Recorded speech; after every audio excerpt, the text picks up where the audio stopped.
Esse trabalho sugestivo que o movimento espírita conseguiu construir e que está posto aí nesses passos, desde 1949, com a criação do Pacto Áureo e o Conselho Federativo Nacional, quando as entidades espíritas deram-se conta que havia necessidade de se manter um processo de organização. O movimento espírita não dispõe de uma organização teológica, religiosa e hierárquica, mas ele dispõe de um processo organizativo que favoreça o fluxo das relações, que permita, de algum modo, a troca de experiências, que consagre a possibilidade de uma coordenação e de uma multiplicação de esforços. O Pacto Áureo, ele representou bem esse movimento de convergência, através do qual fazia-se um compromisso que era áureo, que era aurífero, que era luminoso,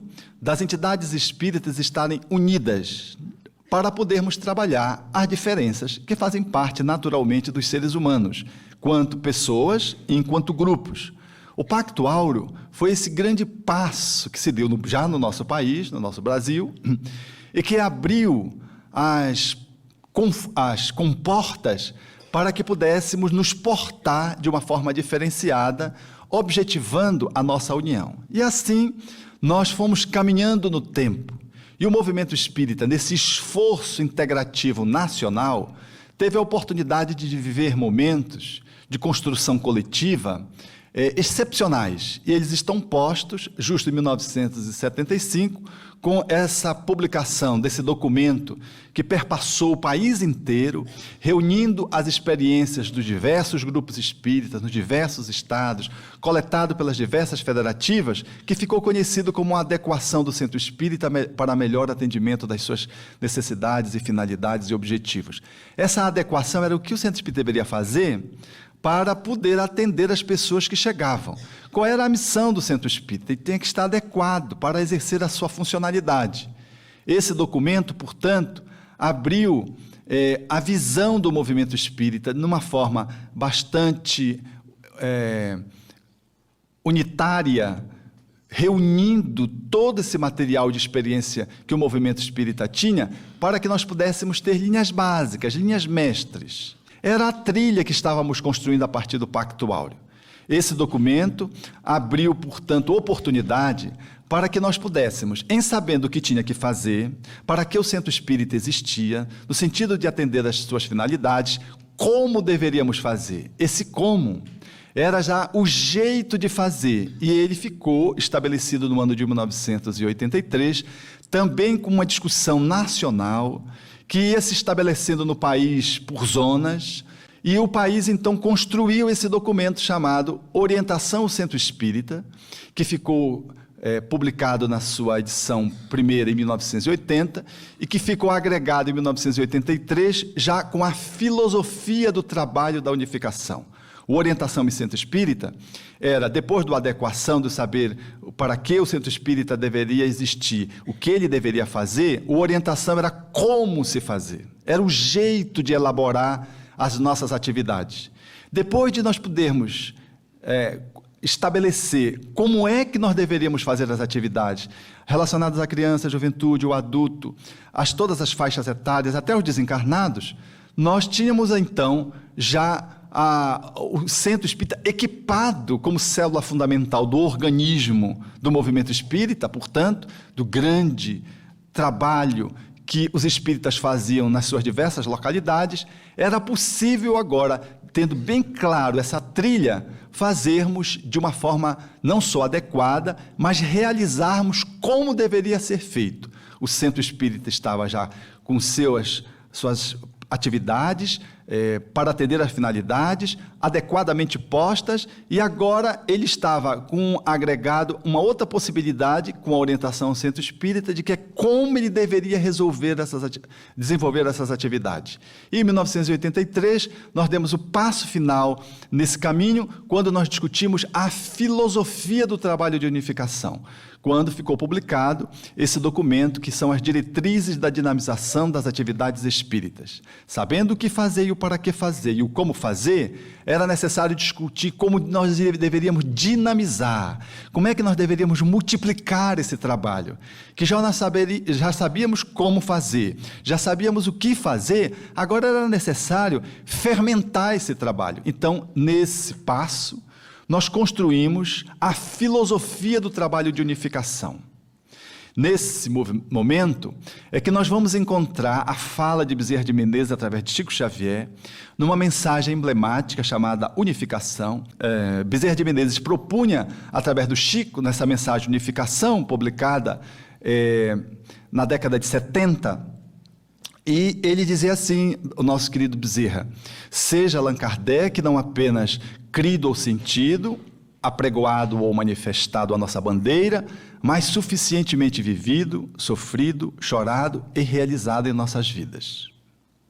Essa fala de Bezerra, que a princípio parece assim muito simplória ou muito óbvia, ela não o é quando nós vamos aprofundando um pouco a reflexão. Vejam, seja Allan Kardec não apenas crido, estabelecido enquanto fé, seja Allan Kardec não apenas manifestado enquanto nosso ideal, seja Allan Kardec não apenas sentido, mas era necessário trazer Allan Kardec para uma dinâmica intrapessoal. Era necessário trazer Allan Kardec, que está aí posto simbolicamente com o encaixe nosso com a doutrina espírita, porque Allan Kardec é exatamente a chave que nos abre as possibilidades para entendermos o grande edifício da doutrina espírita, porque Allan Kardec é a base, deverá ser sempre a nossa base. Ele demonstrava que a nossa relação com a doutrina espírita tinha que ser como era a do codificador. Era necessário não apenas crer, não apenas apregoar, não apenas sentir perifericamente. Era necessário vivê-lo existencialmente. E aí ele traz passos que ele propõe aqui, né?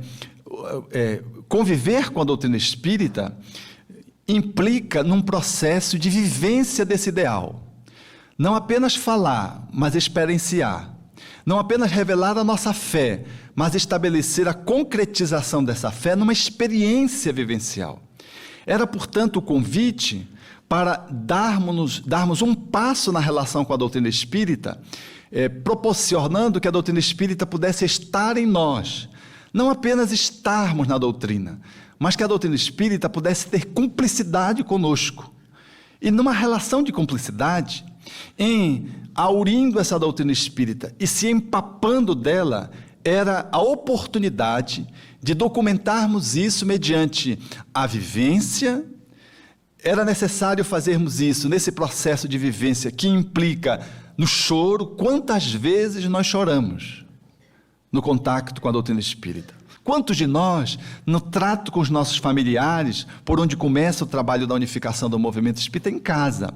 Porque em casa é o espaço por excelência no qual nós nos habilitamos para conviver com a família espírita. A família consanguínea, ela é o laboratório mais importante para que eu aprenda a viver a unificação do movimento espírita. Quanto no espaço do lar, no desafio da convivência com um parceiro, com uma parceira, com um filho, com um pai, com uma mãe, com um companheiro de jornada na conta de irmão, nós choramos vivendo a doutrina espírita.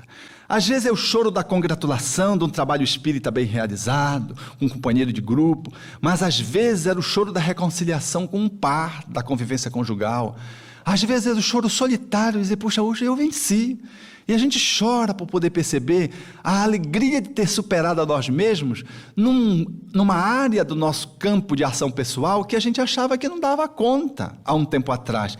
E a gente conseguiu fazer o processo superatório. E aí a gente chora. Nesse momento é Allan Kardec vivido e chorado em nossas próprias vidas. O choro por a gente estar empacado, não conseguindo avançar sobre nós mesmos, ou o choro por termos conseguido dar um salto de qualidade, e a realização de percebermos a cada ano, a cada 5 anos, quando a gente olha para trás, a gente quase se desconhece e diz, mas puxa, como eu consegui mudar?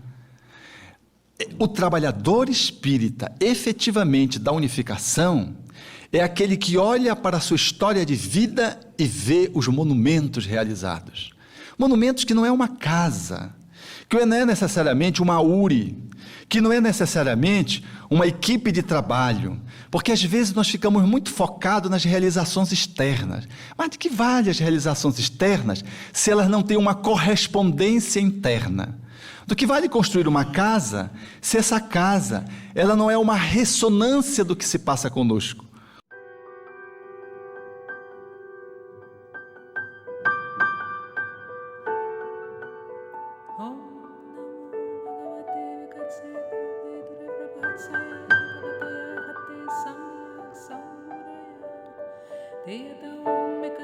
Te